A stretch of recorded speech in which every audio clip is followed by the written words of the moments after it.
аваа. Тэгээд тэр сайда буруу гэд хороочихсан штэ. Охин минь эрдэм ном сайн үз. Ном сонин сайн унш. Энэ засаг төр зөв улсаал төссөн. Хэрвээ хятадуудыг төссөн бол биднийг аль эрт залгиж байсан. Эзэнээс нааш монголчууд биднийг эрхшээлдээ оруулах гэж муу санаа агуулж ирсэн улс эдж.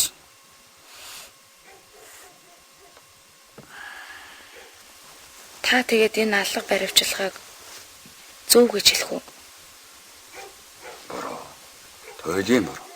Гэхдээ энэ бүхний цаана улс төрийн нарийн учир бий гэж аав нь боддог юм. За. Аав нь Панж Юндингийн хэрнэг ороод ирээ.